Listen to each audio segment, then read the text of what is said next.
From the first day, there was nothing apart from a few noises coming out of my mouth and trying to things my brain would like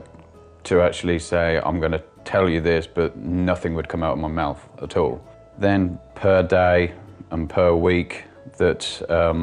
my speech was getting better and better. Then to month, and it was getting better and better.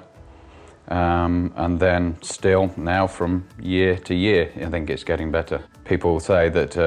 your speech is normal to them, you know, that to me it's not quite right. It's not just, you know, things you still have to sort of trying to say something and then you're trying to say it and then it tries to get out of your mouth and it doesn't go, and then you have to stop, pause, rewind it and actually jumble it around because you're not going to say that, so you need to actually change that word around to actually to say it. I've got a business as well, you know, I couldn't have phone calls, and like if somebody said like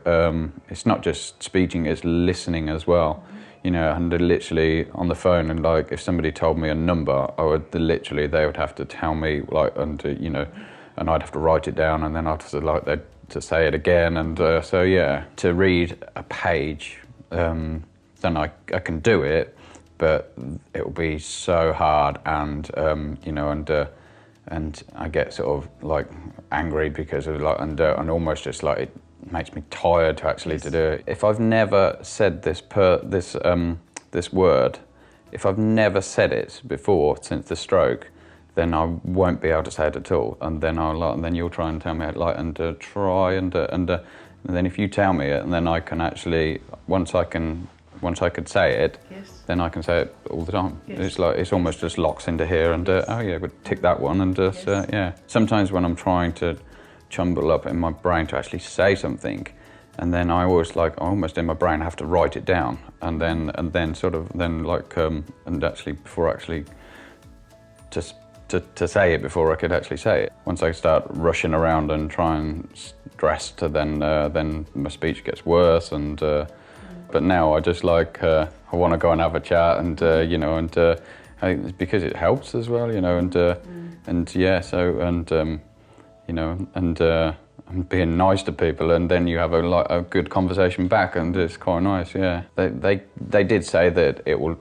be time, you know, and they said, you know, they would say a different person to, you know, everybody's different, you know, so they said that you know, we can't just tell me whether your speech is going to be tomorrow, you know, like they did say it's going to be a lot of time, you know, so it's going you know, it's, you know, person is like, you know, everyone's different. They bombard me with lots of leaflets and stuff like that, well, I couldn't even read them anyway. So to me, I thought that my stroke just gave me I lost my speech, you know, and you know, nobody's told me that like I was going to be really dyslexic, and you know, and yeah, I'd like, yeah, you need to sort of, you'd have to change your lifestyle. I mean, especially people that are working and stuff like that, you know, and I mean, I like with my business, and you know, I have to, like Daisy, she helps me and stuff like that, but to, you know, to do my quotes and stuff like that, I mean, I used to do it in 10 minutes, but it's almost like an hour and a half to do one quote, and to actually know that this is what's going to happen, and like, you know, this is what's going to happen, you know, for the next 5 years, and yeah, I think it would have been important to like, you know, that actually tell you about what happened, you know, what's going on into the next future. You can't change your brain, can you? So I think, you know, I'd like to know from the start, you know.